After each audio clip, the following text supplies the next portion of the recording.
Well, take a look at this. A viewer sent us this video of it's a coyote walking onto his front porch. And then if you look closely right back here, you can see the eyes of another coyote in the background. This viewer lives in East Austin off of Lyons Road. He sent us this video because he wants everyone in that area to know wild coyotes are so very close to homes. KXAN's Jacqueline Powell looked at the video with a Texas Parks and Wildlife biologist who told us this is common. The coyote searching for a midnight snack must not have been able to read this sign. The man who lives in this house says usually these cameras pick up possums and raccoons, so he couldn't believe it when he found this. And when we showed this video to neighbors, wow. They couldn't believe it either. Comes right up on the porch. Holy cow. But I spoke to a wildlife biologist who said it's not as shocking to hear about coyotes in this neighborhood as some of the neighbors might think. She says it's actually more common than people realize in areas near downtown, especially with things like pet food or trash cans being left out in the neighborhoods.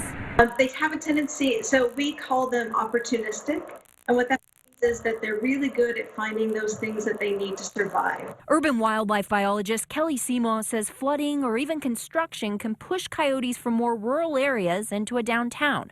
And once there, they thrive because there's so much opportunity for food. She shared these photos caught on game cameras in parks across Austin. She says people don't even realize they're all around because they've adapted to living in a more urban area.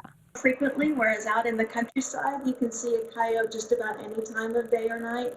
But in urban and suburban areas, you usually only see them at night. She also says they don't howl much in the city like they do in more rural areas. But rest assured, for neighbors worried about their pets, In general, coyotes are extraordinarily safe. They're much safer than your household dog. Seymour says it's much easier for these guys to go after mice or rats, a reason why they'll show up near trash cans like these. Jacqueline Powell, KXAN News. We looked into how many people in Austin have reported hearing, seeing, or interacting with coyotes. We found more than 500 reports of people seeing or hearing a coyote in the past year. More than 73 people have reported a coyote following or approaching a person. Nobody was hurt in any of those instances.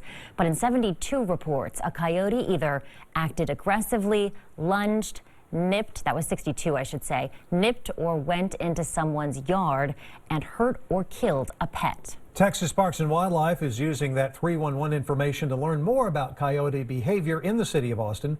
They've partnered with Houston Tillotson University for this study. They found that coyotes adjust their activity based on human behavior. One example is that coyotes in urban areas tend to travel in smaller packs to avoid any unwanted attention. Researchers are also attempting to track the coyotes to determine how many are in the area at a given time. The study also found that, in general, coyotes are actually much safer than most dogs.